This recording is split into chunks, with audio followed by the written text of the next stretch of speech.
If everyone wants to get settled, we'll start in a minute or two. Thank you.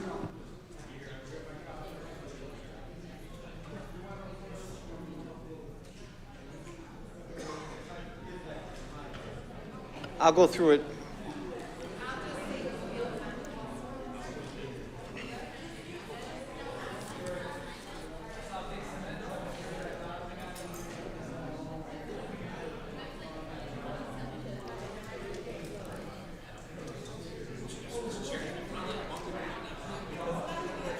You do, you look tiny.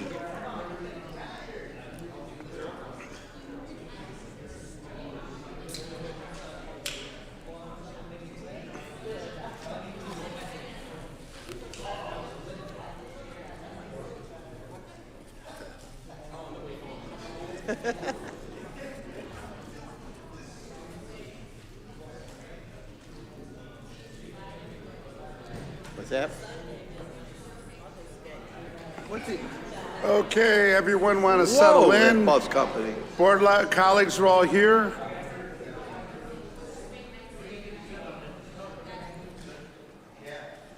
Okay, Mr. Laurie, what are we doing first? Sure. All right, Mr. Laurie, you're up. Good evening, everyone. Thank you. If I could have your attention, please. Just a couple of announcements prior to the beginning of our presentations. First of all, welcome everyone to the board meeting of May 5th. We're glad to be here. Mr. Graneri, do we have people on remote? We're just waiting for one or two people to join us remotely. As of this point, everyone, we are now live on the World Wide Web. So this meeting from this point forward is being live streamed. I would ask staff, as well as any presenters, to speak slowly and clearly into the microphone so that it can be picked up and your important words could be heard. With respect to the board members, we have a presentation from Mrs. Jones and the students. Then we have a review of the agenda. At 6:30 sharp, we must stop, and Ms. Massaro will go through the public hearing on safety. I'm certain she'll be done by 7 o'clock. And then at 7 o'clock, Ms. Holliday and Ms. Jacqueline will go through the public hearing on next year's school budget. I want to, before I call on Ms. Jones, I just want to acknowledge and apologize to one member in the audience. And I'll tell you why I'm apologizing to her. She's a teacher, a fifth grade teacher at Maple Avenue School, Marquetta Hunter. Miss Hunter, could you wave? And I'll tell you the reason I apologize to her. Miss Hunter, the fifth grade teacher, has the distinction, the only teacher in the school district that had to teach all three of my kids. They all three had Miss Hunter. And she was a phenomenal teacher. They loved her, but she caused a problem because of my daughter and her. My daughter now buys every piece of jewelry and clothing she can so that she can look as good as Miss Hunter does every day. So it's nice to see you, Miss Hunter, and thank you for putting up with my three kids, especially my daughter, who now has a very bad spending habit on jewelry and clothing. Having said that, you know, Mark, one more thing. Now yeah. she's stuck with Beckett Bilson, and she'll have two more Bilsons. Oh my goodness! Between the Lauries and the Bilsons, yeah. She might be retiring soon. I think that the idea is, you get any tough kid, you send them to Hunter. That's what it says on her status sheet. Members of the board, these beautiful students in front of you were many of those who attended the Historically Black College tour, and I am so extremely proud of them. Extremely thankful, young men and young ladies. It's because of these gentlemen and this young lady that your trip was fully sponsored and paid for. Because of them, they didn't blink an eye. They said, absolutely, do it, work it out, send as many students as you can and get them there. And all we ask is that they come back and maybe share 20 minutes or so of their reflections. We're super proud of you. Without any further ado, Ms. Jones, would you take to the floor?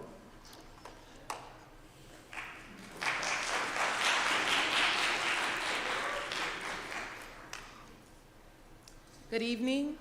It is my distinct pleasure to be here with yet another group of students from Niagara Falls High School who are doing positive things. First off, if I could have them to stand up and just give an applause to the board who sent us on the trip.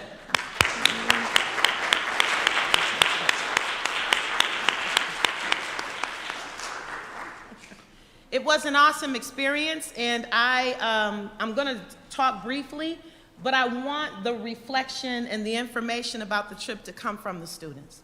So on the screen that you're looking at are the 4 universities and colleges, or universities that we visited. Morgan State University, Bowie State University, Howard University, and Coppin State University. This was at the end of March. We got on a bus at about 4 o'clock in the morning, and we journeyed there for about 8 hours, and then we spent every day going to someplace different. We also went to some museums and some other sites to see, but the majority of our trip was focusing on them having this experience going to historically Black colleges and universities. This list is just a list of people who were involved. We have 16 students with us today. That's only half of the students that went on the trip. The others, there's an art show going on right now, so some of them are at the art show. They're occupied, you know, with others. Some are working.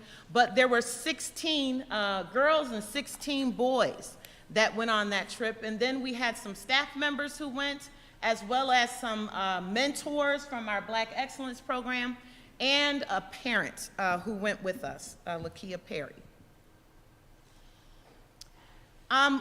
Some of the questions that I people have come to me with as we came back from the trip and reflected on it, they wanted to know why. Why did we spend the time? Why did we spend the money to send these kids on this trip? And so I just want to go over a couple of statistics, nothing, you know, really deep. But for our demographics at Niagara Falls High School, out of the 2,048 students we have, 725 of them are African American or Black. And so the representation there is about 35% of our population is African American or Black. Out of that number of students, we dug a little deeper.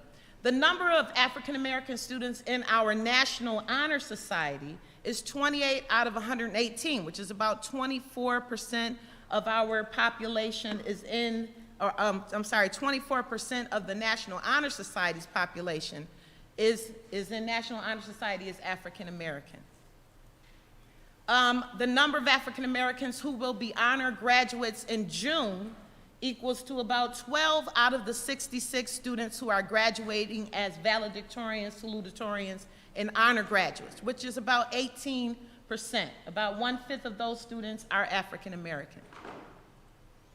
The number of students, African American students, earning advanced Regents diplomas, and I didn't get that a total number, but it's about 13% out of our graduates, which is around 500, okay? The number of them enrolled in dual enrollment college courses, so these are courses that are high school courses, but they're getting college credit for them, is about 20%. Advanced placement, AP courses, about 36% of the students in those courses are African American. Early college high school is a program we have with Niagara University for first-time students who would be the first ones in their family to go to college. Out of those students, about 45% of them are African American, which is really good. It's about half, because that program was designed for students who may not make it to college because they're the first ones out of their families to go. And then we looked at the percent of chronically absent students. 37.94% of our students, African American, out of the total population, are chronically absent. And so, you know, that's missing about 2 days each month is what the state considers chronically absent. And so when you look at those statistics and you think about why spend the money, why send these kids to these colleges, why, when I looked at what cultural organizations we have at Niagara Falls High School for this specific group of students, this is the only one.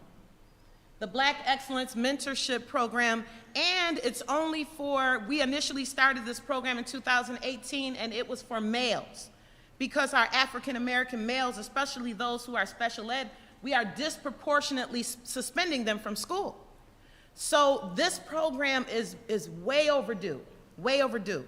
And the superintendent has charged us to open this program up and to include females, Right. which is why you see girls who have gone on the trip with us as well as males. So I just wanted to point out, when people ask me why this trip, why these students, they need some motivation. Some of them really need to know there's a world outside of Niagara Falls. Yeah. And for some of them, and I'm going to let them speak for themselves, this trip was eye-opening. It was eye-opening. And so I'm going to ask students to come up. I'm going to stay here with them just for some support. To come up and speak at this time. Some of them don't really need the support. And so I'm going to go to the next slide, the next presentation. Right here, Ray. I'm sorry. The first, I want to answer the question, because I've had this question posed to me: what is the Black Excellence Mentorship Program? I'm going to call up Jasir Carter. He is a 12th grader this year. And I'm going to call up Joe Gibbons. Joe has been a mentor with us in the program since it started, and he went with us on the trip. So I'm going to ask them to come at this time. And I told them, if you're going to go to colleges, this is the kind of thing you're going to have to get used to doing. Right.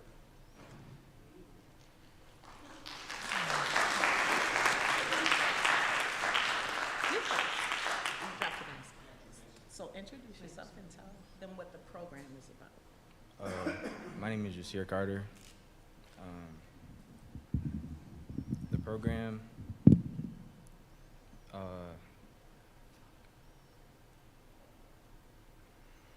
did it start? What did you do? we met with mentors. We just talk one-on-one about life situations and just basically what we go through in our daily lives, and they're just being like a big brother situation type stuff. He's a little nervous. Yeah, That's all right.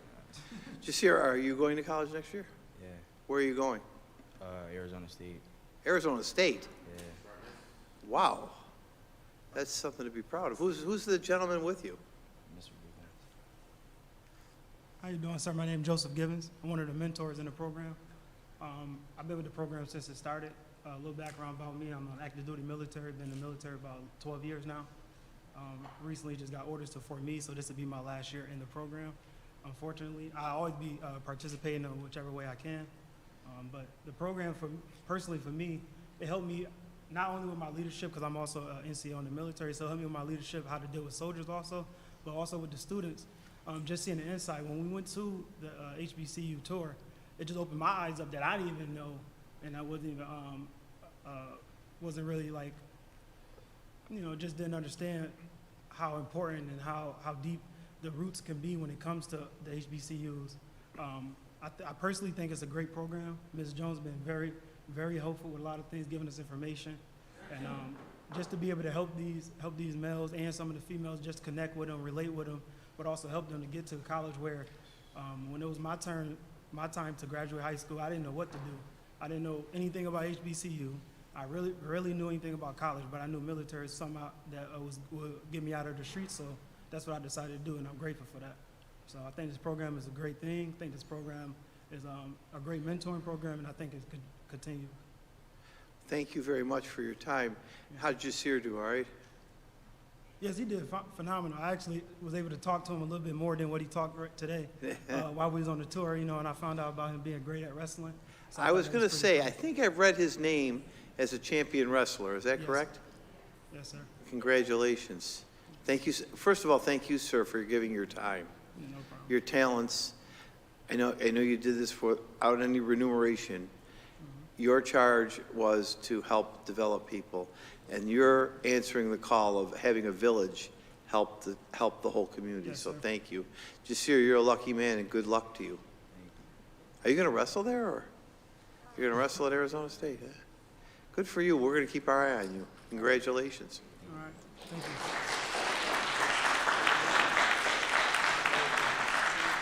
So this mentorship program started out of a desire to reach our youth while they were still in school. And I have to give credit to two young ladies who helped me to get it off the ground. Kashara Jordan, who is a social worker at Niagara Falls High School, our first social worker at Niagara Falls High School, and Miss Mia Crumpton. When we started this program, we just started it with an idea, and we recruited young men, and we wanted them to be local. The mentors were from Niagara Falls. The mentors were vetted, people we knew, people our families knew. They were charged with coming to our one-on-ones where they sat down and talked to the young men. We went to Simply Soul, we went to Longhorn, we sat across, the young man across from his mentor, and they just talked. There was no agenda. We also had panel discussions about different topics that the young men selected. For example, they were really enthused about the entrepreneurship panel discussion that we had. We brought in business owners, young African-American male business owners from who were local to talk about how to start it, how to run it, and the things that they ran into. We had Joel Smith, who came in along with some other law enforcement folks to sit down and talk to them. So it was about giving them information that they could just ask with people who were real with them about life. So it's a very valuable program. We've been running it for 3 years. We hope to continue and to expand it. Absolutely. Would anybody else like to share something? Come on. You want to say something? Come on.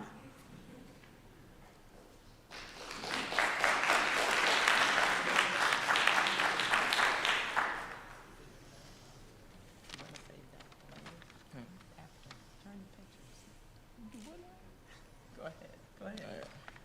First off, good evening, everyone. Good evening. Hope all is well. First and foremost, I would like to say thank you to Mr. Lurie and the entire board for allowing not only myself but my peers to be present in an experience such as this one. To be the first unit in the entire district to do something of this magnitude is amazing, and it shows the warm hand and opportunities that you stretch out onto the students. My personal experience on this trip has been nothing short of marvelous. To share the many serendipitous moments with my people around me warms my heart and makes me feel at home, as well as being able to meet many black leaders who have the wisdom that comes with age, but still feel the comfort of an aunt or an uncle. Lastly, I would like to give another thank you to Ms. Jones, Ms. Crumpton, Ms. Jordan, and last but not least, Ms. Rose, for allowing me and my peers to embark on a journey such as this one, to see the many campuses with their own unique legacies and get a true glimpse of the HBCU experience. This trip has done nothing but aggrandize my knowledge as well as strike a chord in me and make me want to capitalize off this opportunity and bring some great promising future to everyone around me. My goodness, that was fantastic. I'm Jason Hunter, Miss Hunter's son.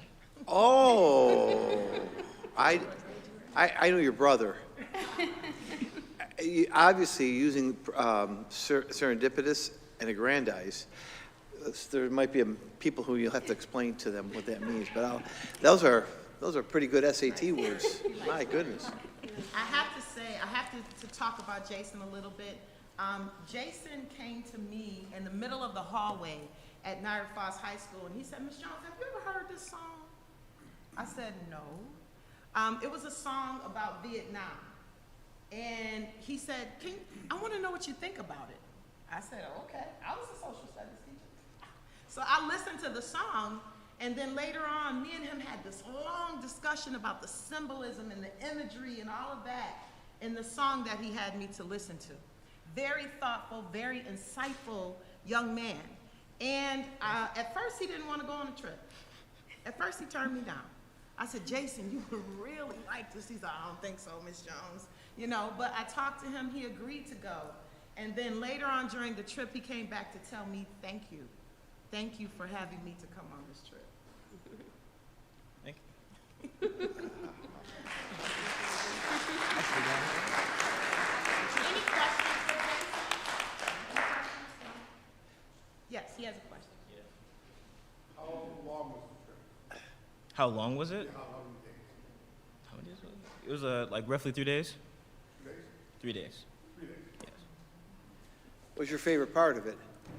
All of it. Mr. Bass, then Mr. Bass. Oh yeah. Yeah, he did. And forgive me, but what states were they at?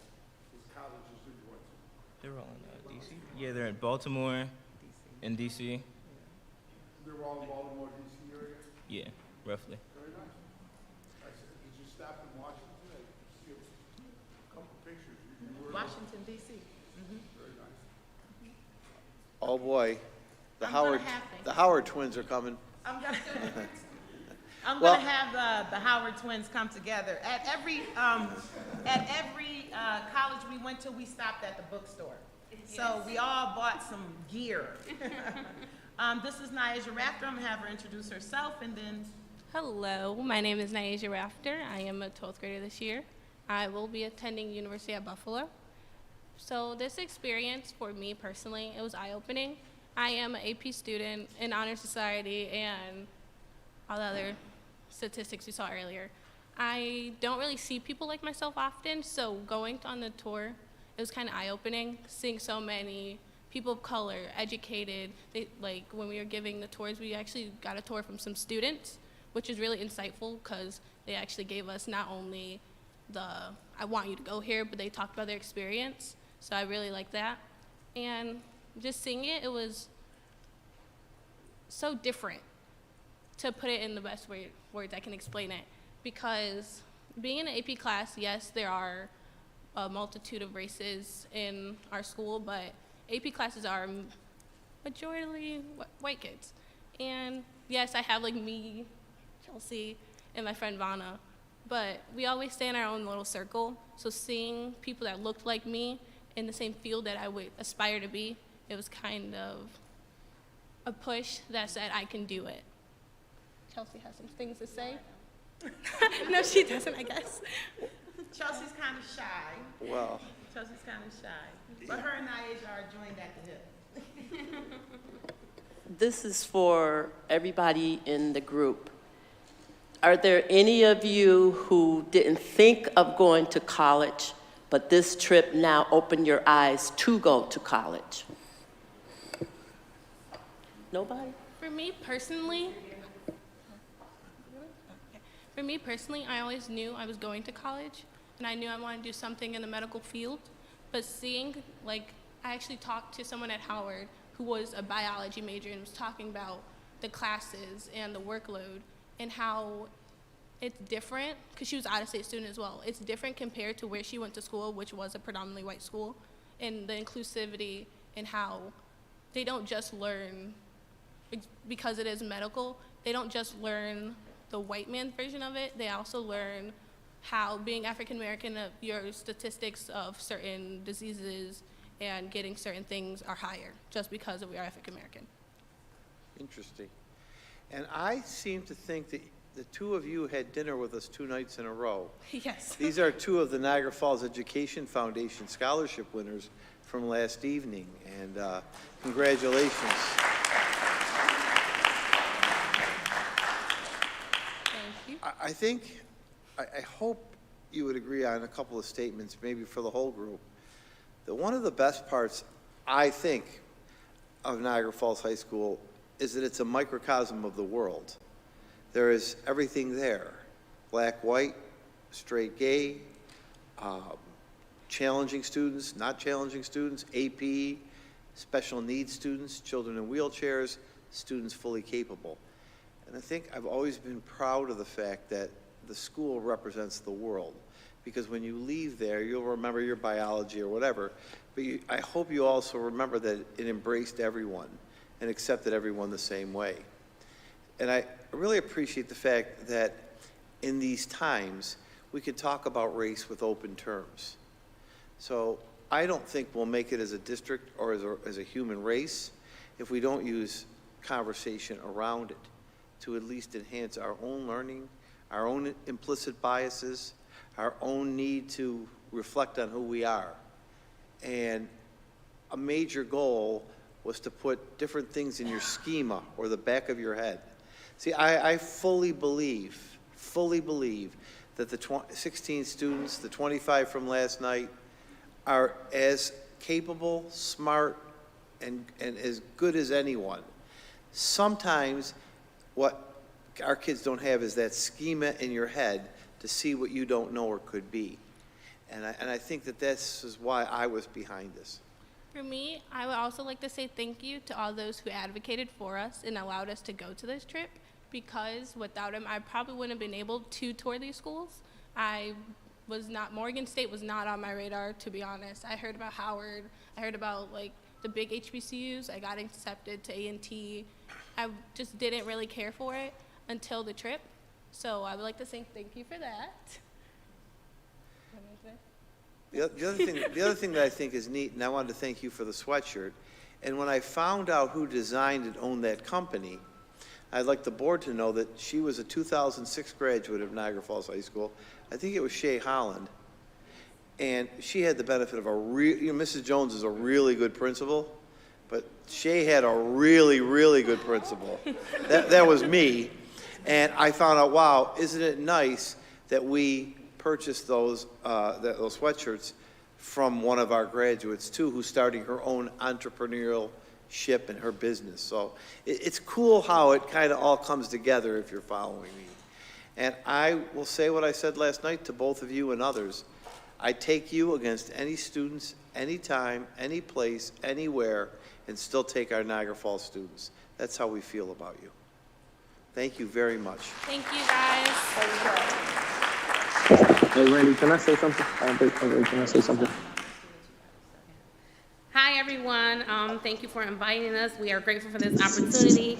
I am Mia Crumpton. I'm one of the program coordinators, also a PSA at Niagara Falls High School, one of the Tier 3 interventionists for the PASS team, Positive Alternatives to Student Success. And so I am just so grateful that we had this opportunity to go on this trip. And I just want to speak for a minute to the fact that several students who joined us on this trip were not only applied, but were accepted to one or more of the universities that we went to. One of the students, Ms. Niagara Rafter, was accepted on the bus on the way from the college because of the opportunity that was presented to her. One of my brothers is a mentor, and he was so gracious enough to make a connection with one of his own personal contacts who provided a tour and some financial help if any of our students wanted to attend. She was going to ensure that our students were taken care of. So I'm just so grateful for that opportunity. And also, there was a personal friend of mine that I met up with while we were there, and he decided in his heart to bless one of our students financially while on the trip, because he was just so moved in his heart to do so.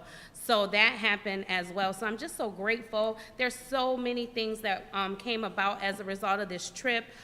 There were a lot of scholarships that these kids applied for. Immediately following the trip, we were able to write a ton of recommendation letters for several of them. We even coerced those who were not even interested in scholarships to apply, and they did just as we asked. So I'm just so grateful. These kids were wonderful.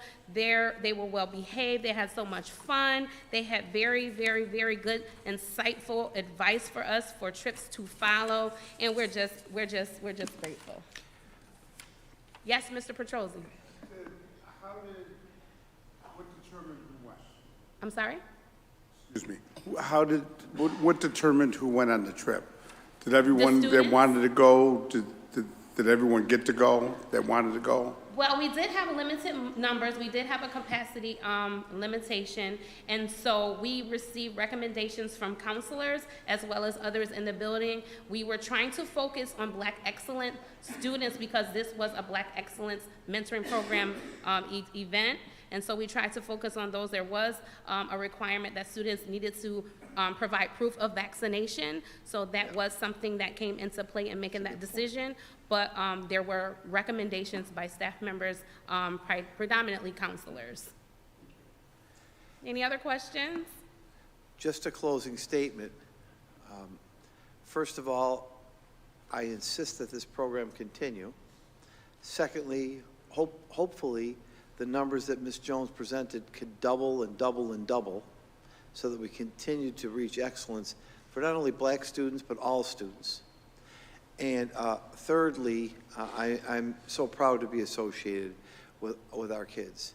And they're wonderful, and we expect the students to do one thing, and that's give back when you get to Mr. Gibbons' age or when you're coming back. The expectation now is that you give back to someone at some time. I think they call it paying it forward. It's the only thing I would ask, that you give back to another student, to your school, to somebody in this community that needs you, because you're going to be the role models that will be the ones that will do it. I thank you. I congratulate you. I hope these are memories that will last your entire lifetime. Good job. Thank you. Hey, Mark, can I say something? Yes, Mr. Bass? Can you hear me? Very clear. Go ahead, Mr. Bass. Okay. So as students, I just want to say congratulations. And, thank you for the opportunity just to interact with you.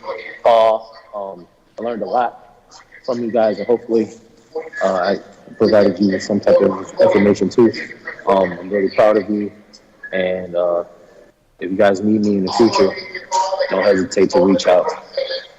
Some of you guys made a really big impression on me, and I just thank you for that time together. Oh, and I still got that scab on my knee from when I hit my leg on the bed, but it's healing up though.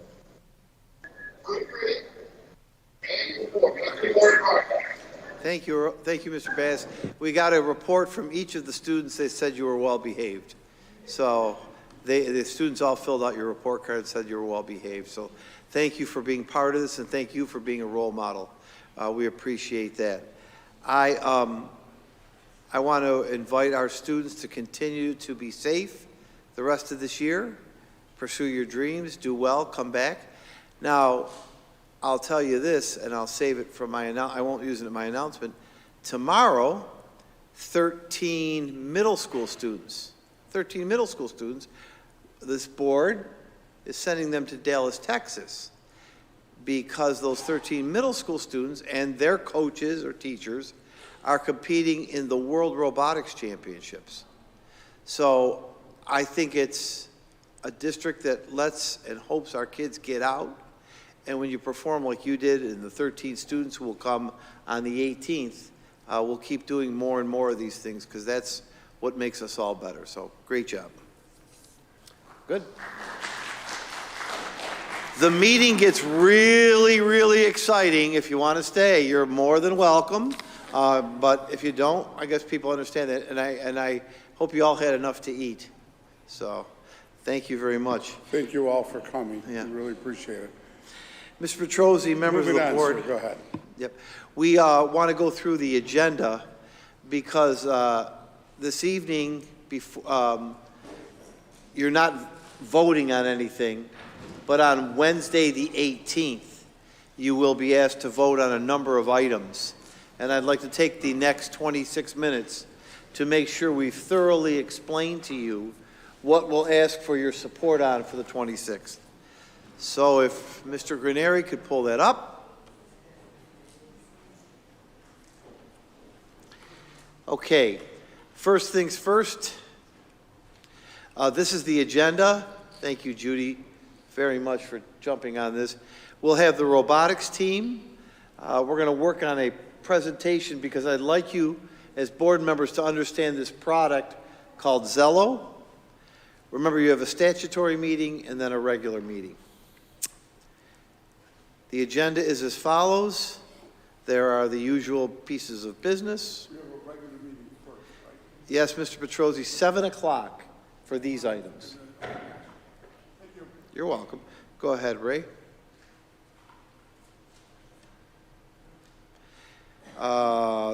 There is a bid opening that we would like to add, but we'll talk about it now if we may. If you remember, the out-of-district transportation bid for first student expires in August. And Becky, the bid closes on? May 10th. The bid closes on May 10th. We would like to take between May 10th and May 18th to vet it, make sure it's good. And we'd like to ask for your approval on the bid of the apparent low bidder for the out-of-district transportation provider. Becky? Yes, we had our pre-bid meeting last week. There was only one attendee, so I expect it'll be somewhat similar for responses. But we will go through the vetting process, and we have enough time to do that in a good way for the 18th, if you don't mind then entertaining that on the 18th. And what I'll do is I will keep you updated to let you know who it is and what's going on with it. But it closes on the 10th, and we'd like to award it because then Becky has to do a lot of paperwork with the State Ed Department. Maria will join us momentarily. There are 4 short-term contracts. The first one is with Niagara University, and it is being paid for by the Head Start grant. This is for teaching strategies for the Head Start teachers. This teaching strategies is exactly what Rick and Kathy Sullivan uses for our pre-K teachers. That's the first, and that money comes from Head Start. Ms. LeBeau is being paid $900 for a Teacher Resource Center online course. Emily, and number 3, is to settle or prevent an impartial special education hearing. We always try to settle those before they go to hearing. And Mr. Barnes has been working with us for in 3-month spurts. He has got a big job with making sure kids are in school, but I've also assigned him to track down a lot of laptops that we need to get back at the end of the year. Those are our 4 short-term contracts. You know about the Head Start reports. We've had those before. We actually got a cost of living adjustment for Head Start. We're getting an additional $49,311. We are also getting an additional $44,680 for our special ed grant through the American Rescue Funds. And then, as I've told you before, we have to then approve the whole Head Start budget again, which is $2,196,000. 604 is, I'll let Ray speak to that. This is for about 12 copier machines for a 5-year IPA and some printers. Ray? Yep, it's a typical recycle that we do. It's through vendor resellers, Eagle Systems. They're all Toshiba machines. We rescale and respec every year. And it's a cycle. This is the 5-year cycle for this bunch of business high-speed copiers. 605 is a resolution that Earl would like you to consider. We've had to do this every year for our fields. We can't use certain pesticides unless you give us approval. Earl, could you speak anything interesting or novel about 605? No, not really. We do this every year. So adjacent to our fields, we have a rather large overgrown wetland of an area that produces ticks. And so in an effort to keep them off of our kids, we spray twice a year. We have this resolution before you today. We do this every spring.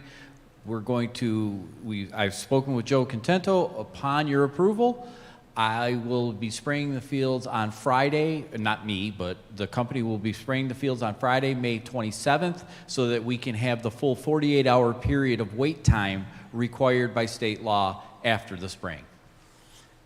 It's also for our workers who are grooming and cutting out there too. Yes, yes, sir. Are we doing the spraying? Who's spraying, Earl?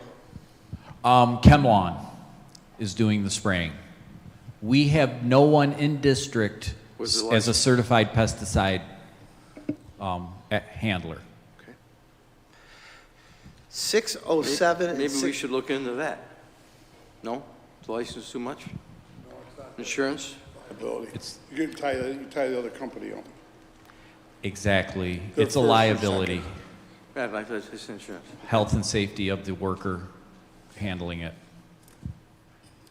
607 and 608 are tied together. A while back, we talked about installing EV charging stations for our own maintenance vehicles, and in case you wanted to have a policy for student drivers, staff drivers. We are far away from having this done. However, in order to seek the rebates and in order to even begin entertaining this with state ed, we had to first present a seeker. You have to do a seeker for everything. And then they're all the powers that approve things, give rebates, want to make sure that the board is aware of the fact that we are installing EV stations and where we're installing them. Earl, anything to add on this one?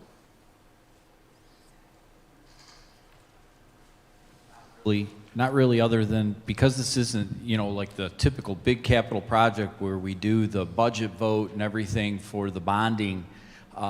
We needed, according to SED, the approval of the board for the project so that we could move forward with their approval of the project. We aren't at the stage yet of design or installation, but in order to move forward, the state ed department wants to know that you are in agreement in moving forward. I don't want to wait. I think it's coming. I know we've had a conversation about buses, but I think we need to be at least proactive in doing this. Yes, Nick? Are we able to obtain grants from National Grid? Are we eligible? Yes, we are. We should be able to, if everything goes smoothly, obtain a grant from National Grid for the infrastructure, the installation of the infrastructure, and then the actual charging stations, their installation, and then we can buy the charging stations off of the New York State OGS contract, and NYSERDA will reimburse us a fair amount of money, and I got to be honest, I haven't checked recently, but it was as much as 90%. So even if we can come close to that, we can literally have these installed for pennies on the dollar. I think, Mr. Lardo? Earl, just a quick question. I think I had asked when you first brought it up about whether we were doing like what level of charging stations that we were going to do. Out of curiosity, the ones that, if you're that far, the ones that we're currently looking at, if we are they free of charge to for the owner to use, like, or do we? Are the kids going to have to pay for them if they want to use them? Are the teachers going to have to pay for them? I'm going to jump in because I understand your question. I think I have to come back to you, and you have to set a policy on that. I don't know. But do we have to? I guess thank you. That did answer my question. But second to that, how do these chargers work? Are they free for us, or we pay a charge? So if we did decide to, do we even have to charge anybody? Could we make revenue off it? The reason, and one more additional comment, the reason I ask is, as an EV owner, there are no Tesla supercharging stations in this area.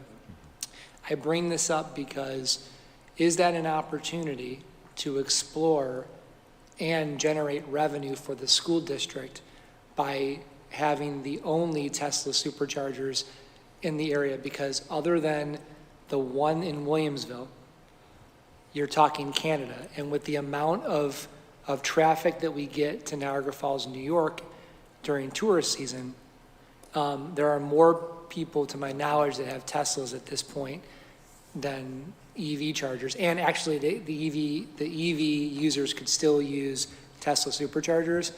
It's just something I was wondering if you had any information on.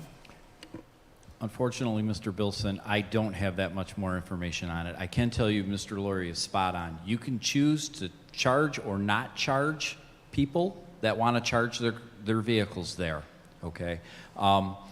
So that's the first one, if I remember your first question correctly. Now, whether or not we can look to the Tesla ones, I would have to go back to New York State contract to see if those are available. And even if they aren't, we could do a bid for them if that's what if that's what the board desired. Okay. However, one of the good things is, regardless of what charger we go to, I've already went to National Grid and said, look, there is a component to their part of the grant that will build in additional infrastructure, meaning your conduits are bigger, your conductors are larger, so that if you want to add a more aggressive charger or more chargers, everything's already in the ground and ready for you. So I am looking for a much greater capacity in the infrastructure than what we're currently asking for charge stations. That's extremely helpful. Thank you, Earl. Just going back to the Tesla point one more time, is if we were looking at this as an opportunity to generate revenue for the school district, I've noticed recently, as I'm sure you have, Earl, so the Target Plaza now has the next gen EV chargers, and now they're actually doing it in the prime outlets, behind the prime outlets by the Old Elk Lodge. So from a revenue generation standpoint, we would now be competing with new upgraded chargers that are in the vicinity. That's why my mind just goes to, what could we do that nobody else is doing? That's why I was thinking about Tesla. Okay. And I don't know, I don't know how that works, but it sounds like you would be able to figure it out. I think we'll get there. I won't try to snow you and tell you I know everything I need to know about this yet. I won't even begin to be that guy. I have a lot to learn. The other thing that legally I can't answer, and I would turn that to one of our astute attorneys, is how this impacts our host communities agreement. Whether or not we would be able to charge for the electricity unless we are individually metering it outside of our host communities agreement. I don't know. That's just one of the first things that comes to my mind when we talk about making a revenue off of the host communities agreement. It couldn't be very lucrative if we're allowed to. And great for taxpayers, right? I mean, it's great for everybody. I guess, yeah, and I think those are really good questions. And I know you know this. I just want to get the process started. And I think Earl's right. We need to, and I think your question was well leading, we need to build the infrastructure that allows us to do the most. And we obviously need design. We need an architect. We're going to need to bring to you, and I'll make a recommendation for an architect. Those designs have to go. Whether we need a construction manager, because we're going to be doing some other things coming up, like the roof, the fire suppression, maybe the chillers. We're probably going to have to come back to you with an architectural proposal and maybe a construction manager proposal. So there's a lot of work to do here. I just want to get ahead of the curve. And I know Earl will be attentive to it, and I keep the questions coming. Keep them coming. So, Mark, I'm sorry, Rob. So pretty much in a nutshell, National Grid gave us a grant for this, and it's available. So we're going to roll out the plan for a charging station, but the intent of possibly making a profit from it hasn't been discussed yet. Correct. Right? You're right on the money. Okay, or were you thinking it's for staff, if the students? Correct. Yeah. That's a policy that we'll need to bring back to you. Mm-hmm. I think, Mr. Bilson, if I'm hearing it correctly, he's telling us, do the most you can infrastructurally wise, so it puts us in the best position to give you the most opportunity to do whatever, this, or that. That was the best piece of information,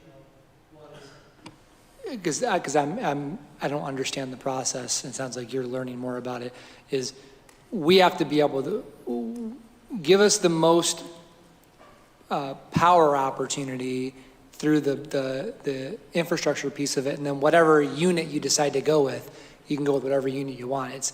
It's being able to service the unit is what we're focused on. Yep. And then you'll have to have a policy on who's using it, who's not using it. Do you want it to pay? And I think your question, Earl, was a good one, and we'll have to give that to the attorneys with respect to host communities. I just want to get started, I guess. I think you understand that. I just want to get started. I don't want to be, I like to be the first for a lot of things. I don't want to be told or waiting. And I heard really clearly your point about buses about 2 weeks ago, Russ. And, there's a lot to this discussion, a lot to it. Well, I think it's We're talking two different animals. We are. You know, Yeah, we I are. can give you a contact as far as those grants go. Good. To let you know. Nick, I'll get it Nick, for you. question. Next time I'll learn to go first with Rob, but that basically was the same question. I wanted to know if we're going to charge for it or not. And I think it's a great idea, but unless we're charging or making some money off this, it doesn't seem any use for it. But I'm hoping you will agree that we should go forward with it. Yeah, well, I'm just saying, I mean, if people choose to get battery-powered cars for their own reason, whatever, and I don't think the district should be supplementing their transportation fees. So.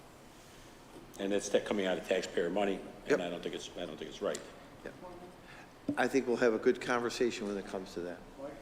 Yeah, I love the idea. I see what you're thinking. 10 years from now, everything may be electric.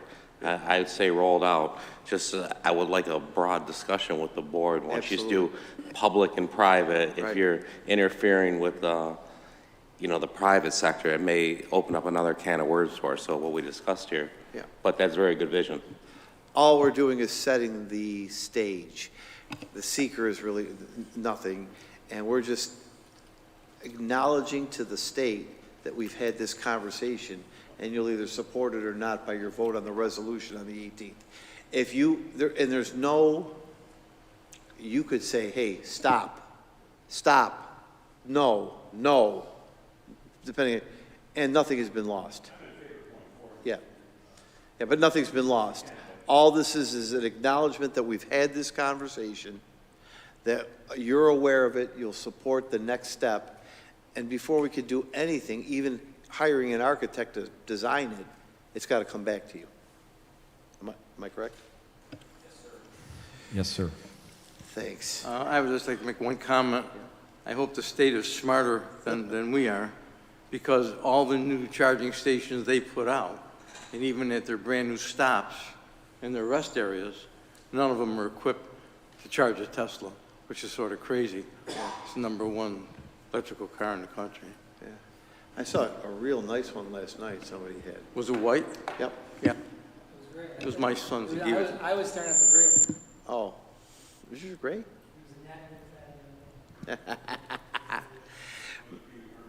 Moving ahead, we have 4 payments for you. The first 2 are to close out the $78,024 freezer we installed at Abbott. The first payment is $6,358.59 to Danforth, and the second one was the retention that we held of $2,821.20. Danforth has completed their work satisfactorily.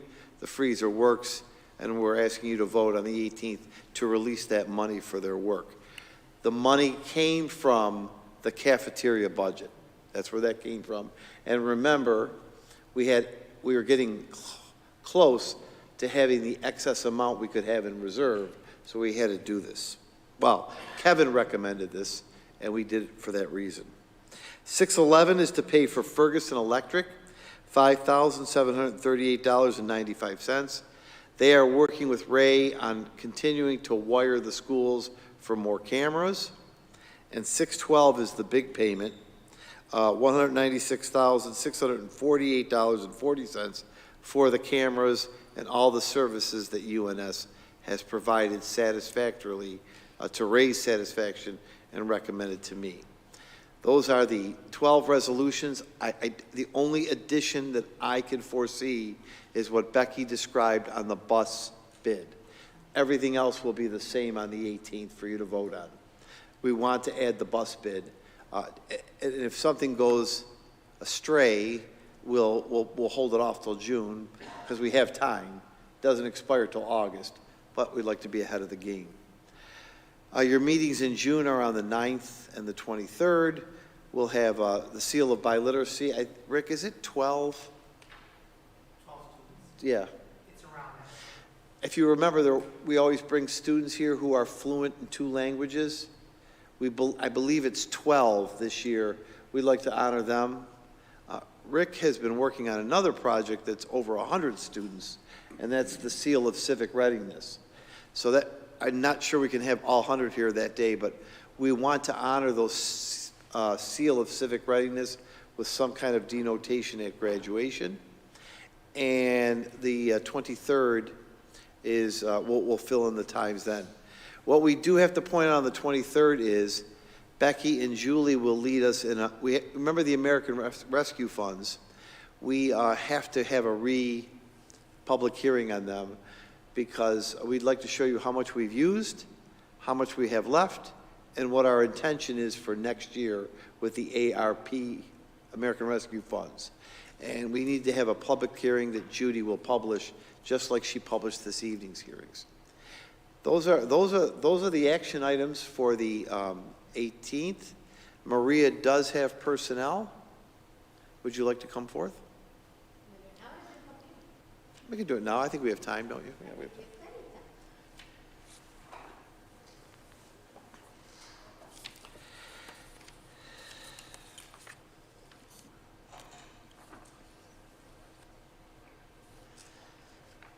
Thank you, Miss.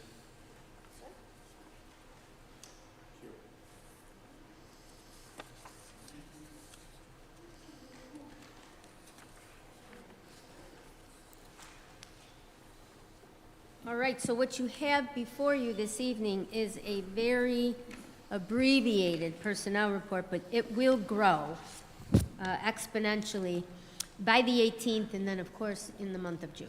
Right. So just looking at the certificated report, you see 2 retirements. Retirements seem to be coming in relatively en masse now. We are starting to get retirements, members of the board. They're starting to come forward. One of them is for 2023, and one of them is for 2022. But today, after I already submitted the report, we got another retirement for 2022 as well.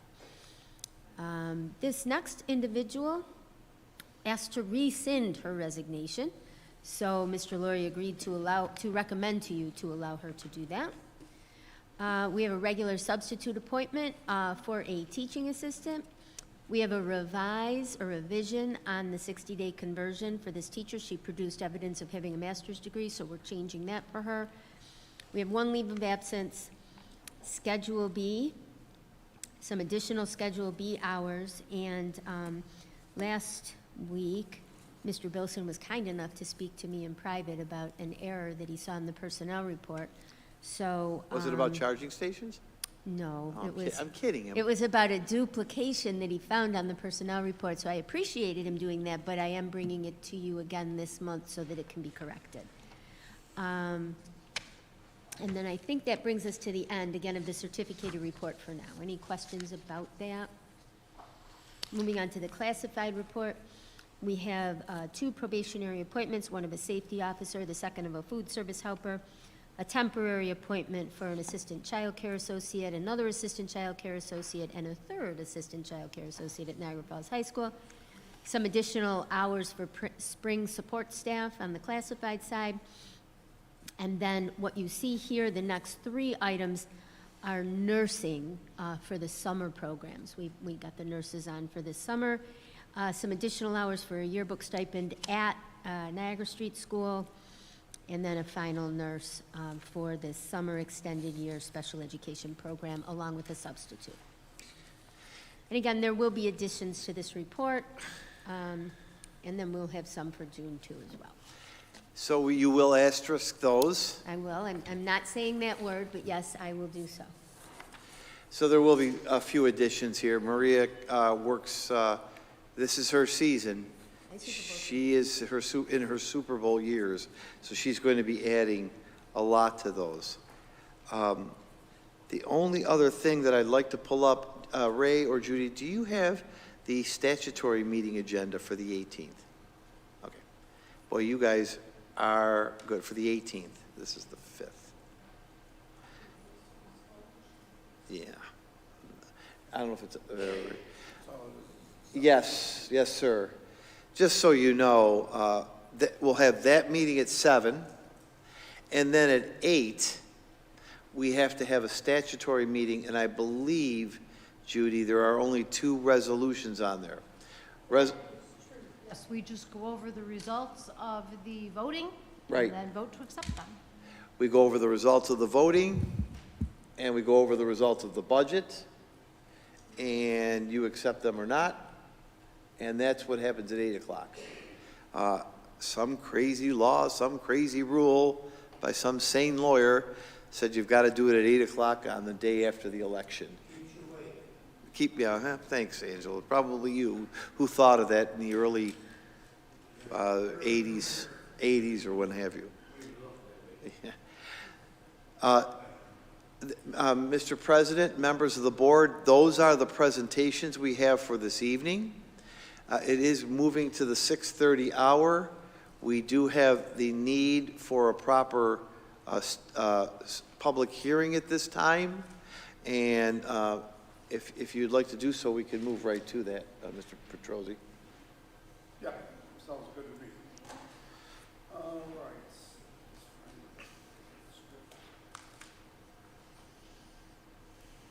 Okay, call the order of the public hearing on the district safety plans.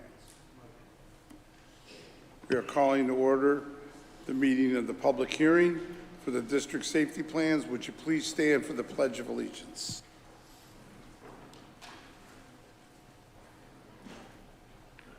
I pledge allegiance to the United States of America and to the republic which stands, one nation, under God, indivisible, with liberty and justice for all. And we will hear a prayer by Mr. Dear Lord, thank you for allowing us to meet here tonight to discuss business that you have set out for us to achieve for the betterment and success of our children in the district. You have showered us with your blessings, and for that, dear Lord, we say thank you. In Jesus' name, amen. Amen. Thank you, Clara. Nice job. Judy, would you call the roll, please? I will. Mr. Bass? Okay, excused. Excused. Mr. Bilson? Here. Mr. Consemi? Mr. Capizzi? Present. Mrs. Dunn? Here. Mr. Cudella? Present. Mr. Pareto is excused, I believe. Mr. Velardo? He's here. And Mr. Petrosi? Here. 7 present. Thank you very much. Mr. Laurie, would you like to start us off, sir, please? I would, thank you. First of all, I would like to recognize 2 people that are with us. One is going to make the presentation on the plan and updates. That's Maria Massaro, who has taken 20 years of doing this. Congratulations on your 20-year anniversary of this. And I'd also like to recognize Chief Del Porto, who continues to be a tremendous help to school safety, advisement on matters of such. So thank you, Chief, for being here. And Ms. Massaro, take it away. I am loath to ever correct you, Mr. Lloyd, but this is the 22nd year of the Code of Conduct. Earl, did you? He's not here. I made a mistake. Just like your father, you corrected me. Well, the only reason that I do mention that is not lightly, but just to note that the reason that we do this is because of legislation that was enacted 20 years ago.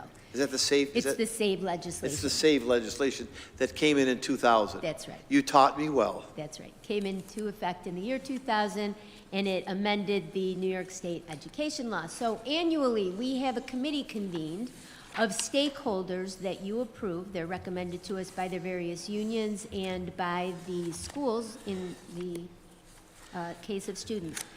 Mr. Tom Fisher, who is a teacher on special assignment here in central office in Rick Carella's office, is the teacher on special assignment who takes the lead on this at this point.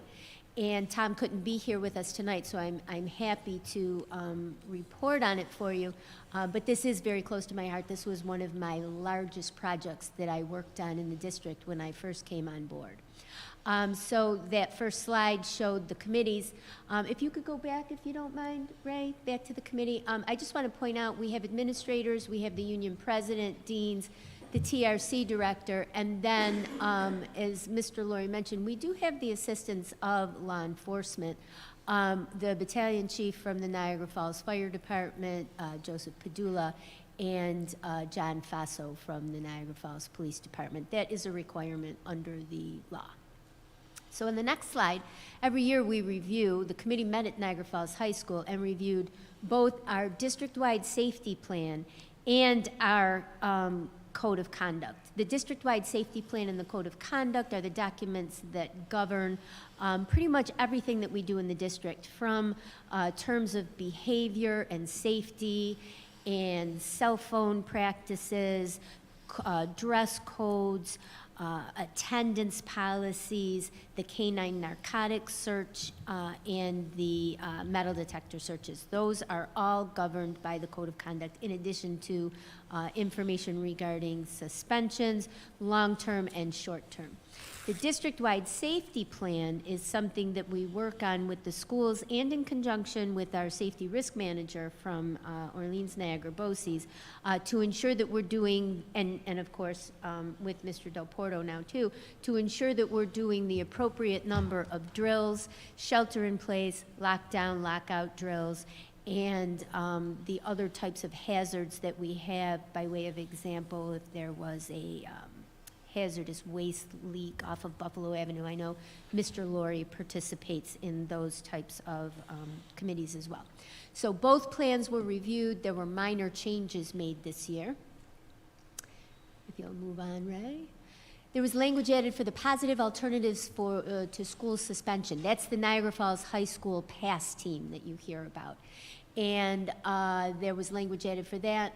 There was some additional language for new mental health supports that were added as well. Second step, elementary counselor curriculum for classroom visits, and the Institute on Trauma and Trauma-Informed Care at the University of Buffalo. And you may have heard Mr. Laurie mention that. You may have seen some items on our personnel report giving people per diem pay for trainings that we're required to do. A couple years ago, we were audited, and we already were doing many of the things that the auditors were looking to ensure that we were doing. And what we were required to provide was information that the training and information pointing to trauma-informed care and mental hygiene, first aid for students was in our documents. So we are mindful that we have that contained in our documents at this point. Next is the Code of Conduct. We made some changes regarding specifically prohibiting edibles, vapes, and tasers. So the committee wanted to ensure that those were included. And so, as you can imagine, every year there's something new that comes around, and every year there's something new that we want to make sure that we cover in the Code of Conduct. However, we know that the document has to be flexible enough to cover things even if they're not in there. So those are just some examples of specifically prohibited items. Yes. Yes, they're already in there, yeah. These are just the ads. Right, these are just the ads and amendments. This next one you may have heard in the news a lot recently. Yep. There was a new law passed in New York State. It's called the Crown Act. This came about throughout the country. It's happened in different places, but it had to do with a child who was forced to have their hair cut. They had dreadlocked hair, and they were forced to have their hair cut in order to participate in sports. That's right.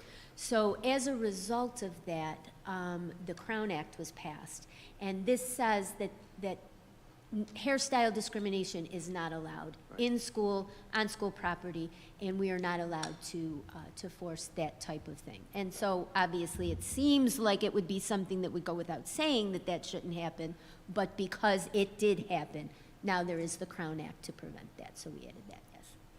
Ray, just a quick question. I know you're presenting to us kind of the final product here, but with the recent events of these Orby guns, are you familiar with these? Yes, we've heard about them, Mr. Yeah, Wilson. those aren't, I would assume that's not something that we have covered, because those are plastic, Nerf-style guns. They are covered. Are they covered? But let me tell you how. Yeah. Not, and I understand what you're saying, because I was recently having a conversation about this in our office, about how very dangerous this summer may potentially be because of those. But we have in our code of conduct the prohibition of toy guns, okay? And now next year, we may be more specific and may, call them what they are. But they are also prohibited on school property. And these are actually facsimile BB guns, even though they're shooting Orbeez pellets. So they are prohibited.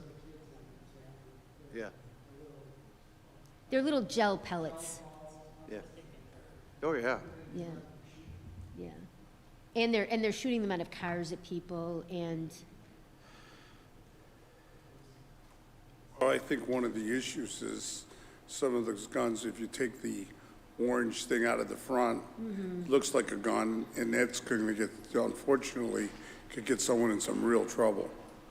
these Orbeez guns that Mr. Bilson is talking about, they're also very scary. They have skulls all over them. They look real. Some of them look, very real. They're very scary, but the kids they think it's fun, right? It's like paintball, but with real tiny little balls, and then they shoot them. Exactly, Mr. Bilson, exactly.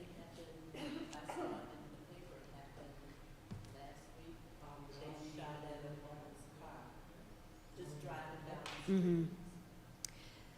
So we have our work cut out for us for over the summer at least, but yes, so not specifically Orbeez guns, but it does prohibit the toy guns. So that's really, Ray, I think that was it. But if anybody has any questions, I know this was a kind of a short public hearing, but one of the things that we pride ourselves on is that our documents are living documents. Right. So when the committees convene, they're really just trying to add the most important new ads, like a new law or some things that are new to our district happenings.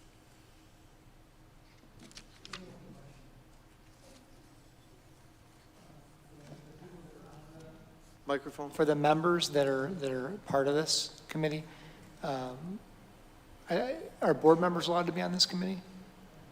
Sure. Absolutely. If you'd like to be on next year, we could certainly have you be on. I noticed I didn't see any. I was just wondering, I didn't know if that was something that we were able to do or should do. Sure. When the posting or call comes, I think it's in March.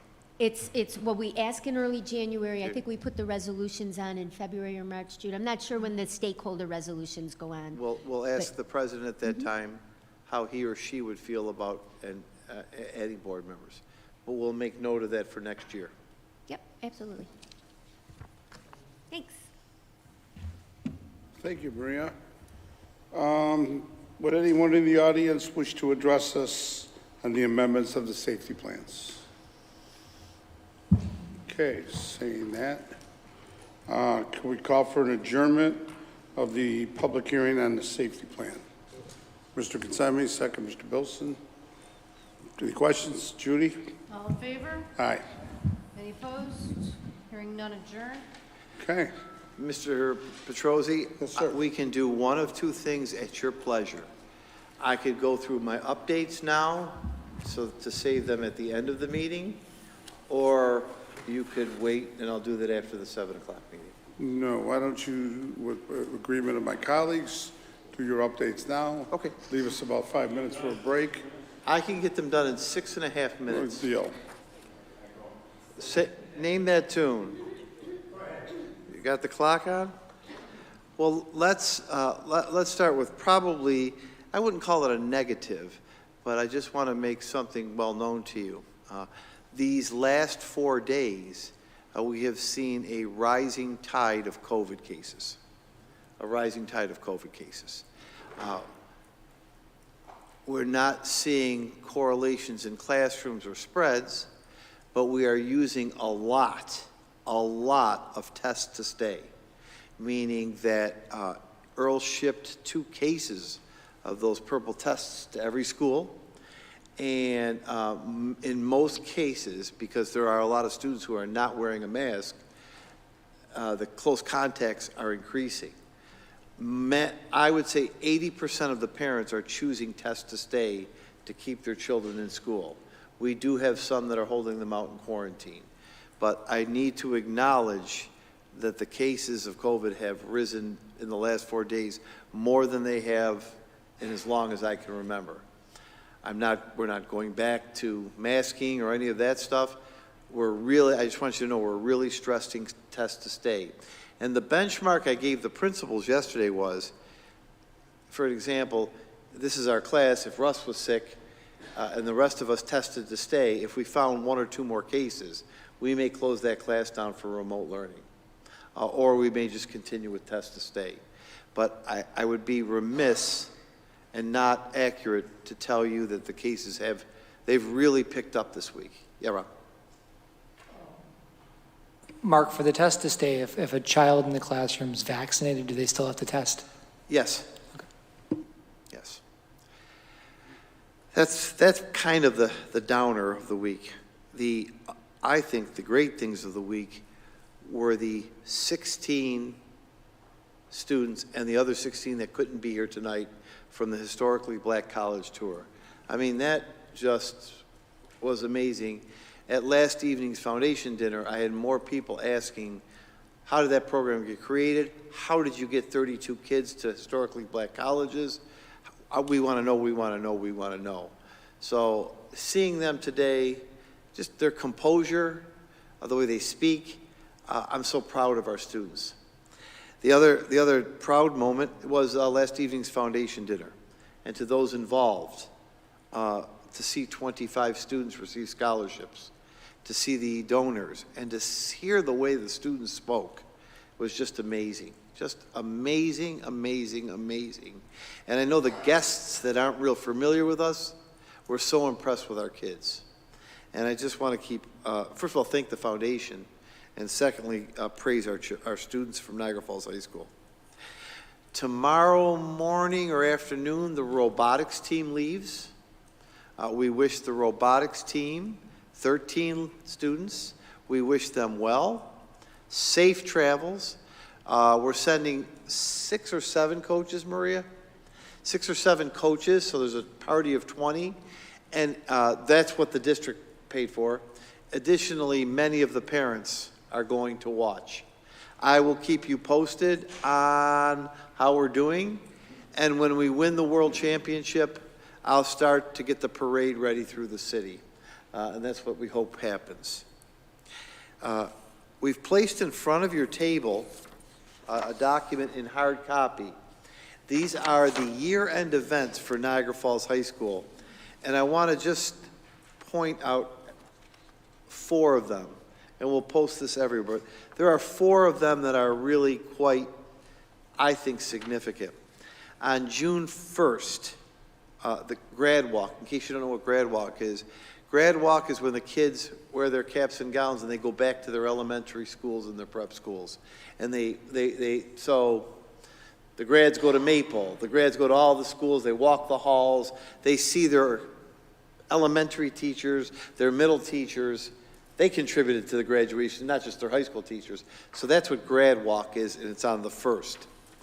The second item that I want to point out is the Senior Class Day Parade. This was a tradition born out of COVID, and this is when we have a parade route, which I'll get to you. They parade through the city.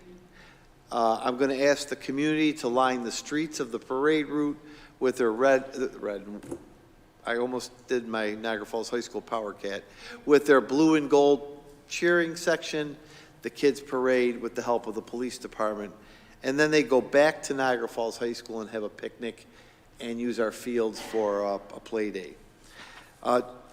June 14th is awards night at the high school. We are having the post-prom. Remember, the post-prom is back 11 o'clock at night to about 2 in the morning. So we keep kids safe instead of doing other things.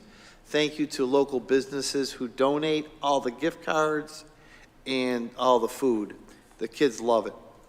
And finally, graduation is on Friday evening. Friday evening, the 24th, on our football field. It is going to start promptly at 6 p.m. Promptly it starts at 6 p.m. It'll be similar to last year. We have the large screens. we may be oriented a little differently, and we worked on faster picture taking, but I like having it on our campus, and the kids agreed they want it on their school campus. You can wear, Ms. Dunn, you always look stunning. We can decide whatever you'd like to wear. Continuing with my updates, there are only 3 more. I'm doing pretty well. First of all, this was Teacher Appreciation Week. It sounds so inappropriate to say this because it's not enough, but I want to thank all of our teachers. I want to appreciate all of our teachers during Teacher Appreciation Week and congratulate them for producing the students you saw tonight and the students you saw last night and all of the graduates and all the kids. Thank you to our teachers. Tomorrow is Nurses Day. The nurses have been heroic first-line supporters, so congratulations to our nurses. And finally, my last update, and I'll start with Mrs. Dunn. I want to wish you a happy Mother's Day. To all of our teachers who are mothers, to all of the mothers that are in the crowd, to all the godmothers, grandmothers, aunts, and all of those special women who deserve more than one day, especially the ones in my life. I want to say thank you to our staff, to our teaching profession, and especially to our favorite mother here, Mrs. Dunn, for your work on the board. Happy Mother's Day, I say to you. You're welcome. Mr. Petrosi, I did that in 7 minutes and 41 seconds. We'll take a break, so we have to wait till 7 o'clock to publish, right? Yes, sir. Correct? I believe you are, sir. We'll take a 7-minute break. We'll be back for the public hearing on the budget.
Missing.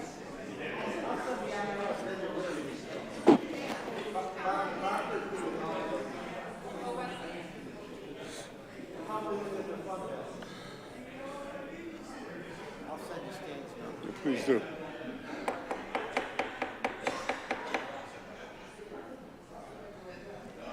I think I'm just missing one, Judy, but I know where he is. Okay, we're going to start the public hearing on the budget. We will start with roll call. We did the pledge to the flag earlier in the prayer, so roll call, Judy, please. Mr. Bass. Mr. Bilson. Here. Mr. Consemi. Here. Mr. Capizzi. Here. Mrs. Dunn. Here. Mr. Cadella. Here. Mr. Pareto. Excused. Mr. Velardo. Here. And Mr. Petrosi. Here. Thank you. How many, Judy? I have 7. Thank you. Let's start with Mr. Laurie. You can make some open remarks. I would like to make some opening remarks, Mr. Petrosi. We once again present a 2022-23 budget to the citizens of Niagara Falls that does not increase the tax levy 1 cent. We also present to the voters a responsible budget that begins to step away in year 1 of American Rescue Funds. And we know how important that is because of the potential cliff that could happen in 2 years. We present to a budget that not only has 0 reductions in force, but adds a number of staff in areas of need. And I consider areas of need to be things like music, social work, the content areas, school psychologists, and others, safety. We present to you a budget this evening that allows us to maintain our community education center, which will be a future home of Head Start, to repair a roof and provide a fire suppression system that is so necessary to keep the long-term records of this district in good shape. We present to you a budget that does not decrease or keep programs at the level they're at, but increases the number of programs for kids. We present to you a budget this evening that adds safety. We present to you a budget that increases technology. We present to you a budget that does all of those things while maximizing aid from BOCES, a proper use of American Rescue Funds, maximizing our cafeteria, and minimizing any use of reserve funds as we continue to build those up for that rainy day, which I hope never comes. The budget that Becky and Julie are going to present to the public and to all of you officially tonight is responsible in that it is grown need in 2013-14, but only by about $750,000, and it rose to $25,828,989. It has been held stable again for the past 8 years, and this proposed budget again anticipates no increase in the tax levy, and you will be able to do this through strategic use of your human, financial, and capital resources. Becky, if I may just say something to the people that are watching us. The tax levy is the amount of money the school district gets from taxes. Your individual amount that you pay in your home may change. But that doesn't, I'm trying to let the audience know, we don't get that money. It's a mathematical formula over the total assessment of the city. So we are going to get the same amount of money, even though your house this year, you may be paying less, you may be paying more, we get the same amount. So if your taxes go up, don't blame us. It's the assessment values that the city places on your home. Yes, it's very individualized for that. Okay, so our budget history, last year we were operating under just over $153 million. The current year, as the superintendent spoke about, we actually decreased the budget year to year, and we're still operating with a budget of $153 million. And we were able to do that because of all the federal stimulus funds made available to us. And the next year, we are proposing an increase of $11,747,608. That represents 7.7% from the current year to the proposed budget. However, last year, the CPI was, I think, 3.2%, and we did not increase, we actually decreased our budget. This year, the CPI right now is at 6.2. So it's definitely taken a jump. So this reflects 2 years' growth. Okay, now this is a look at our revenues, which obviously we need the revenues to support any spending plan. So we are going out with a balanced budget based on the revenues you see on the right-hand side for the proposed budget. The top area are the local revenues. This includes your property taxes, utility taxes, and for pilots, which are payments in lieu of taxes. This also includes any like late fees or fines that are tacked on to late tax payments, etc. We're estimating just over $29 million in revenue from that source. Our largest source of revenues are state aid. You can see we're operating currently with a state aid of $120 million. Next year, we anticipate, or we have been granted, state aid of $132,690. That's our biggest portion of revenue, and a lot of it comes from foundation aid, which the state has made us whole. We're at 50%, and of our formula-funded foundation aid. So next year, they will bring us to our full formula-funded amount, which we anticipate it'll be an increase again of about $8 million. So this year, though, some of our other aids that went up were BOCES, and that's based on our actual spending. We purchased a lot of laptops and other technology this year, which IS has done a great job of keeping our students and teachers with the latest technology to assist with any remote instruction or even in-class learning. And all that has come into play to increase our BOCES aid. All other aids are based on reimbursable, how much we spend, or formula based on our enrollments. Miscellaneous revenues account for $2.2 million. That's numerous various revenues from different tuitions, refunds that we get, Medicaid revenues, health services. And you'll notice we did not budget for casino revenues at this point, but there's a good chance we will be seeing future casino revenues as well. And I did pick up a check for $3.3 million this week. Could I ask a question, though? Sure. Concerning casino money, it's not in our budget. Right. So when we get it, we cannot spend it, correct? Because it would, if that would put us over the allowed amount that we passed the budget. That's correct. So we're going to put it in a separate account, capital account, or what? It'll go into, it'll get recognized simply as revenue, and then at the end of the year, our revenues will exceed our expenditures, and it'll be up to the board and the So it'd be superintendent. like a reserve that we could use next year? Absolutely. Yeah. In November, I think it's November, you'll be asked, not workers' comp, you'll be asked where you want us to put that. Mm-hmm.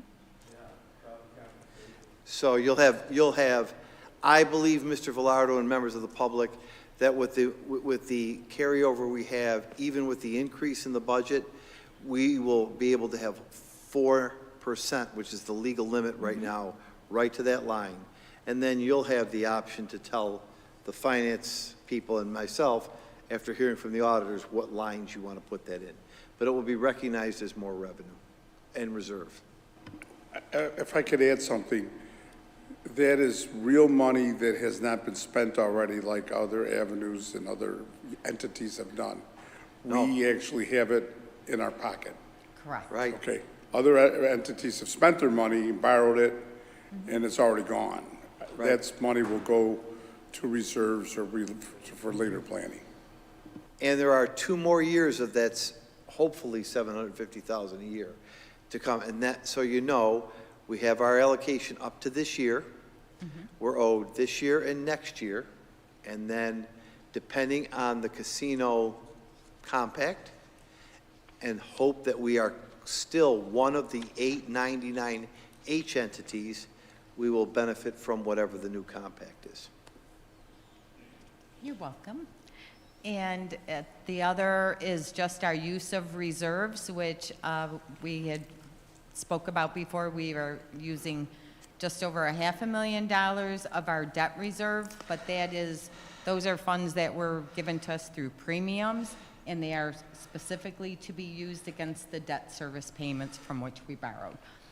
And the appropriated fund balance is an anticipated use of a small portion of savings based on the fact that we increased the budget by that small amount in anticipation of the legislative budget. All in all, we will be bringing in revenues of $164,895,787. This is a visual. It's a really nice visual. It shows you how much of our revenue comes through state aid. When you look at that pie, it's a lot of pie. So the local revenues account for just under 18%. Fund balance is less than 0.5%, our savings that we're using. And miscellaneous revenues are just under 1.5%. Victims Act is upon us very soon. Sorry, thank you. No, thank you. Again, state aid, the other largest increase was coming from BOCES aid. Again, that's basically a reimbursement of the funds we are spending this year to improve technology for our students and teachers. Use of fund balance and reserves is under $1 million overall.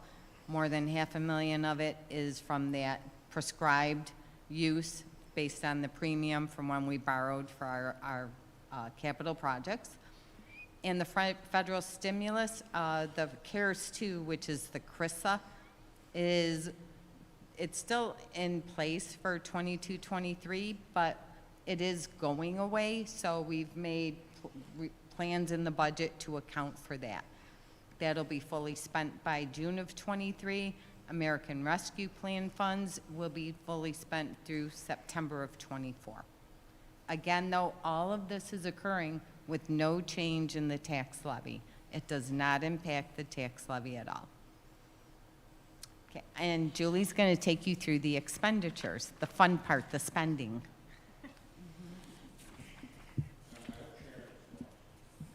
Yes, I hope so too. So this is our expenditure projections for next year. We're required to present it in 3 parts, administrative, capital, and program components. Our administrative component is about 10% of our overall budget. That represents all principal, vice principal, clerical staff at the schools, and then central administration salaries, as well as general insurance premiums and various other supplies and contracts. The capital component is about 21% of our budget.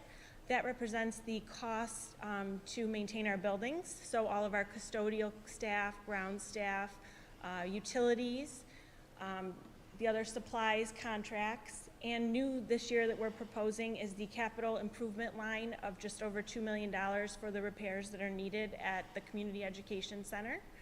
The capital component of the budget also includes all of our debt service costs. The programming component is the largest piece of our budget, about 69%, and that represents all of the teacher salaries, counselors, social workers, school psychologists, library staff, you know, the things that really occur in the schools, all of our associates, as well as transportation expense, and then supplies, contracts, tuitions, all of the laptops we purchased, things like that.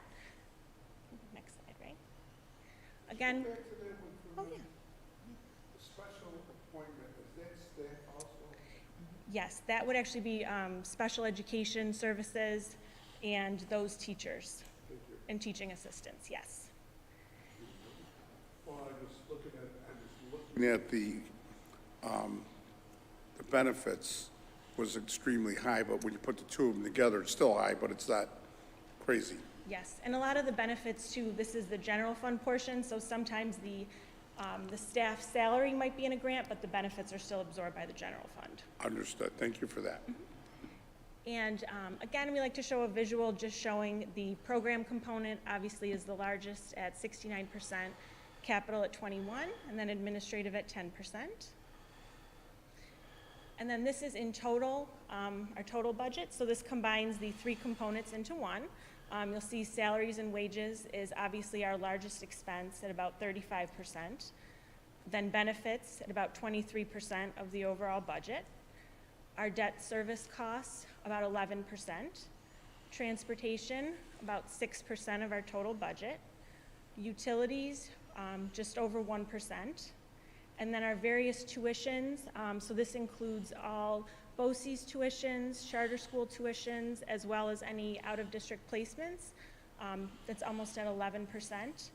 The other component at 12%, that includes all of our contracts, insurance, supplies. Also included in this number for next year would be the purchase of all the new technology, the new smart boards included in there. And then the capital improvements, those represent the costs to the various capital improvements over at the CEC. And again, just a visual to show our largest piece of our budget is obviously our salaries and wages, followed by our benefits. Represents about 55% of our budget overall. And some expenditure highlights year over year. Estimated salary and wages, we saw a $1.7 million increase. That was from contractual raises and steps for all bargaining units. Staff from grants, we had allocated we are bringing back $4.3 million of staff from the CRISA or federal stimulus money next year. We still have about $4 million of staff to spend down that money, and then, so we're slowly starting to bring people back from the one-time federal stimulus funds. Our pension costs, we saw a decrease of about $500,000 from ERS. Those rates actually decreased, and there was a slight increase in the TRS rate, which was reflected in the budget as a $350,000 increase. The cost of health care, we anticipated a 1.5% increase on those premiums. Our transportation contracts, we are anticipating a CPI of 4.7, so we rolled forward the budget, keeping that in mind. We also added contingency within the budget as well for that. And our BOCES services, that line saw a $1.8 million increase, mainly for new smart board purchases as well as phone system upgrades. Again, the budget includes $2,030,000 of capital improvements to the Community Education Center. It is a non-aided building, but it is a community use building. And we also included various contract increases in the amount of $500,000 for any contingencies. Where do we show our BOCES repayment? The BOCES, I can't think of what it's called. The $1 million or the seven, yeah. So that's in the revenue. In the revenue, the first part, that's included in the miscellaneous revenues. And we actually kept that the same year over year. There was no change, yeah. And so our contingency budget, this year for 22-23, the budget proposal requires a simple majority. However, if the simple majority vote is not achieved, the district may be required to operate under a contingent budget. Under a contingent budget, we would have to eliminate student supplies. Transportation would be limited to state limits. We would not be able to make equipment purchases, as well as purchases of the new smart boards, and the capital improvements at the Community Education Center would have to come out. So a contingency budget would result in a reduction from the proposed budget of approximately $6,743,785 and would reduce the district's ability to help students acquire supplies and technology, place restrictions on transportation and the use of the community use of school buildings, and eliminate new equipment purchases along with the capital improvements at the CEC. I don't want to gloss over that.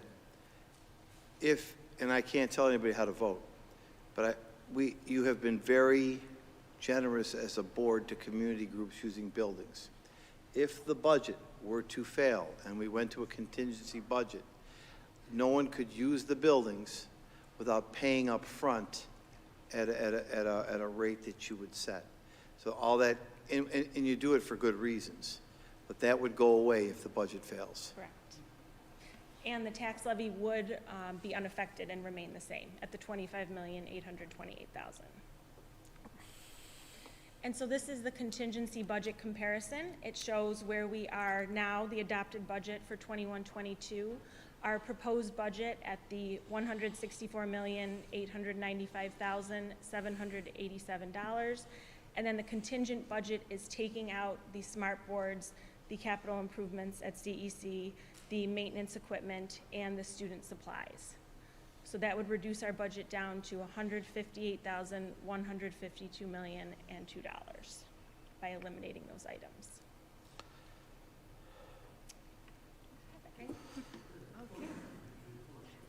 Yes, I get to show you the property tax report card, which you've already seen when you approved and adopted the superintendent's recommended budget. You also approved the property tax report card. This is just an item that we have to submit to State Education Department, and it was done the following day. I think it was April 8th that it was submitted. But it just shows the proposed budget, the percent increase, and the proposed levy year to year, and there is no change in the proposed levy as shown there. And line E, again, talks about the proposed levy with no change. The items shown below are all part of that 2% tax cap calculation, which you would have seen that in late February because it was submitted on March 1st. So that really just is a good visual on line I to see that we could have raised the tax levy by 1.26 million basically without needing a supermajority. But again, being good stewards of your public dollars and everything, that we are able to offer the services, the programs, and everything we need to move our students forward without having to do that. So that was very nice to see that. We anticipate our enrollment at 7,011 students, down just slightly 1%, just under 1%. And the consumer price index at the time that the property tax report card and the tax cap calculation is done is mandated by the state, and that was at 4.7%. So that's why that CPI is used, even though it has increased since then. At the bottom, you'll see our estimated reserves. We expect an unrestricted fund balance of basically $6.6 million for next year, which is the maximum 4% against that operating budget. And we expect the rest to go into other reserves.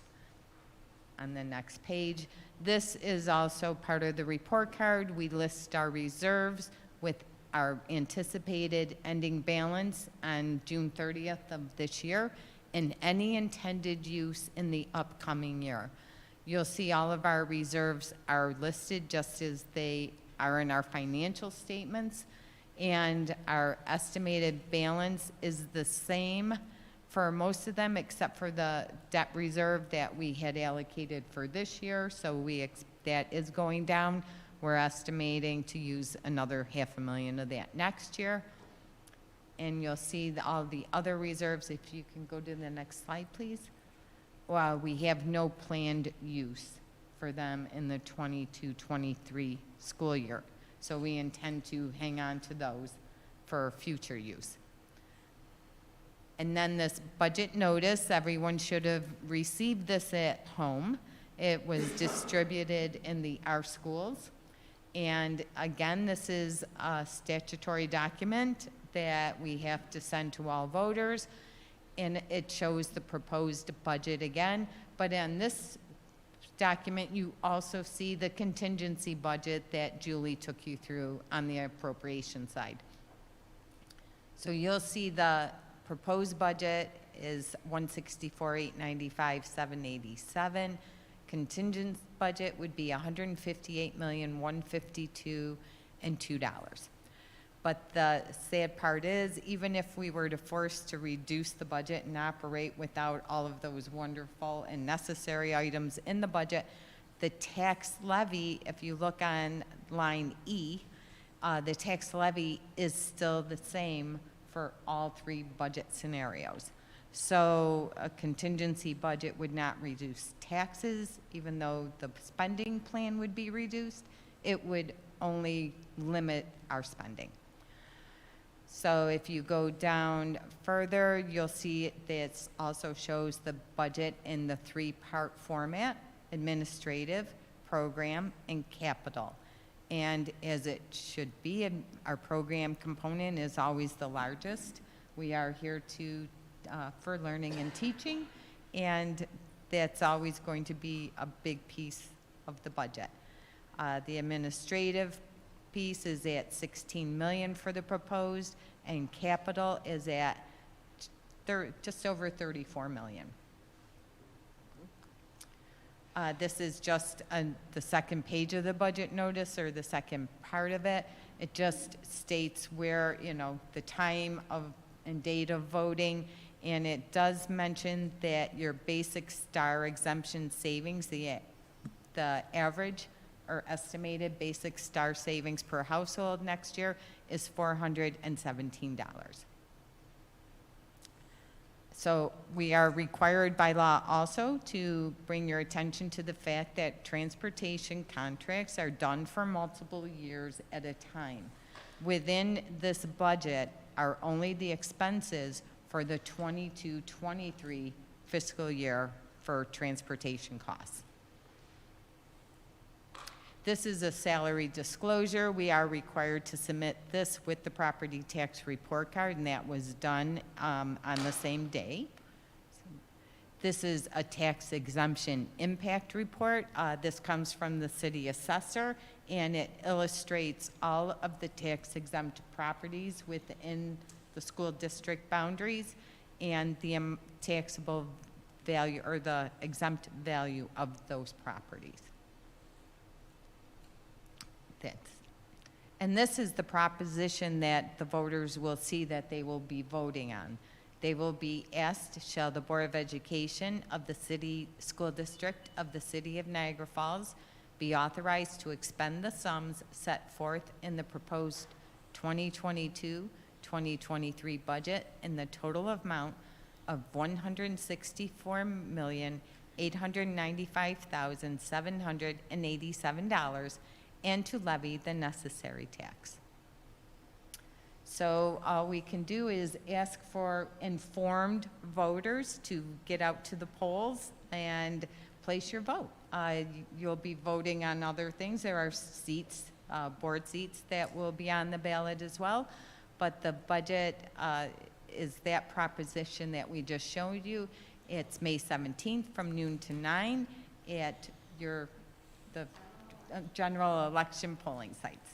And that's all. We just ask for everyone to get out and vote, and get your neighbors out to vote, please, too. Thank you. Thanks, Coach. Nice job, ladies.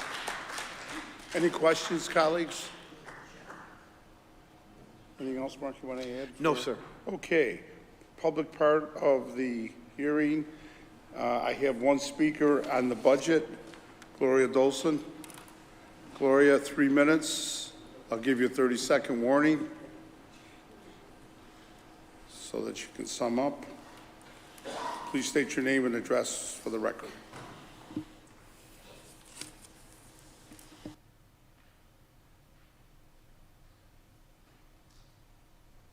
Good evening. Gloria Dolson at 1502 Ontario Avenue. And again, it's a pleasure to be here. And thank you, ladies, for giving me a history and on the budget. I really did appreciate it. I'm glad I came. But I am kind of concerned that because budgets are not explained more or less, I'm one of the persons that when I went to vote, sometimes I don't even vote on the budget. So I might be voting against it because I don't vote at all. Not understanding, you know what I'm saying? Not understanding that. I think that something should be considered when, in the future, to give the public some information on what is being done about the budget. You know, I really think that would be a great idea. My other question is concerning the monies, I don't know if you call it rescue money or whatever, but because we have students having, as we call, problems, not even thinking that it happened from COVID, because a lot of other issues happen in families and has nothing to do with COVID. Because I had family members, even two grandchildren, just a couple of days ago, uncle was murdered. Now, I don't think that the teachers maybe even know that this happened. The baby, she's in the first grade, the kindergarten, she wouldn't know what was going on. But we have a child that's in Gaskill that's having trouble because her uncle was killed. And we have one in high school. So I don't know how we kind of reach out and find out from in the community. Well, okay, we've had quite a few deaths, killings. So how do we know that it has not affected these children in school or one of our own? Do we have counselors or grief counselors or psychologists or whatever? So if we do, how many do we have and what nationality are they? I think that's something too that should be 30 seconds. Taken in consideration. Another concern that I have is that we have the board meetings here, and this not seem to be a place that parents are able to get to. It might be a good idea, just throwing it out there, that you maybe have it throughout the city sometime. You know, maybe at a resource center, I don't know. But other than having it here, where maybe parents can feel a little bit more comfortable as to, and I hate that's all I had is 3 minutes, because I have a lot to say, praise the Lord. But thank you, and happy Mother's Day to all of you that are here, that's mothers, and some of your fathers have had to take the place too, I'm quite sure. Thank you again. God bless. Mr. President. Well, I'd like to address one item. Sure, yeah. The moving to different schools, we did do that, Gloria, for several years. It becomes an issue with especially electronics now that we are live stream. Live broadcasting. It's very difficult to do that, and attendance was no different. We went to, okay. So just that's one of the reasons. I don't know if you want to add to that, Mark. If I may, just two quick responses. It's not too late for this year. If you know of a group that would like a presentation, just like Becky and Julie did, and if you want to pause on slides, they will. With a little bit of advance notice, I know I can get them and myself to go to those meetings. So between now and the 17th, we're willing to go on the road with a little bit of notice. That's number one. Number two, you mentioned the American Rescue Funds. I think that's what you're referring to in the second point. On June 23rd, we have another public hearing specifically on those rescue funds, how we're using them, how much we spent, how much we have left, and how we're going to use them. And I think you'll see in there the strategies we're using for some of those unfortunate situations that you described. So mark down June 23rd at 6:30. June 23rd, we'll publicize it, June 23rd at 6:30 to go through the American Rescue Funds. And Mr. Petrozzi said, well, I have to tell you something.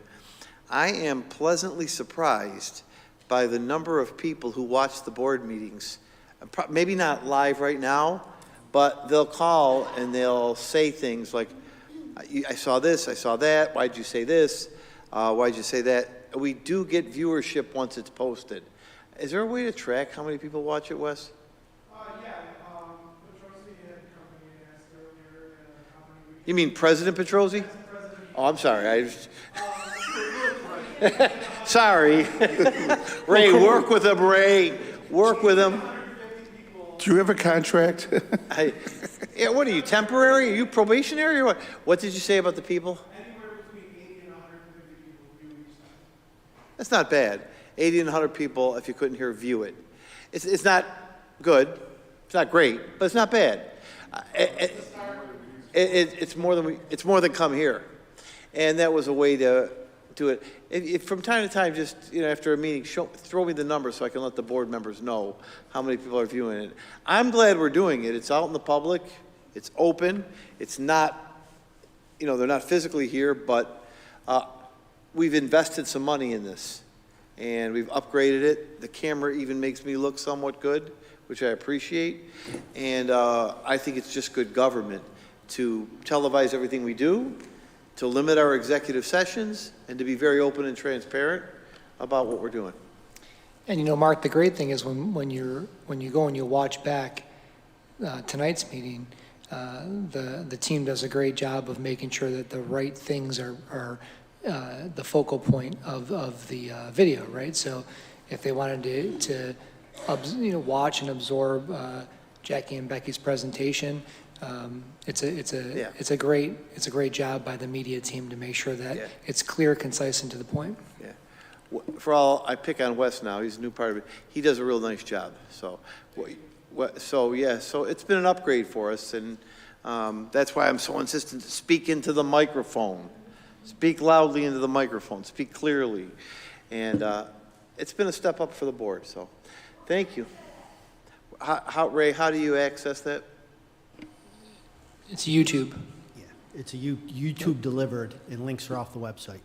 It's also posted on our Facebook, so if you follow us on Facebook, you can click right on it and go to our YouTube.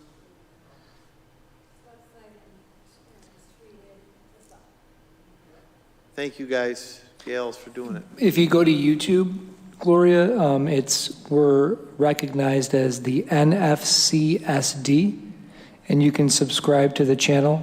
Currently, we have almost 1,500 subscribers, Mark. You're doing a great job. Nice. You're an influencer on YouTube. Are they all family members? It's everybody. It's my mother watching it, my uncle, all relatives of mine. Mark, Mr. Dolson mentioned how many counselors we have. How many more new counselors do we have this year? 6? Maria, can you help me off the top of your head? Number of counselors, social workers? 12 social workers. I'm going to propose we add 2 more. We're adding 2 more in this budget, between the budget and American Rescue Funds. Counselors?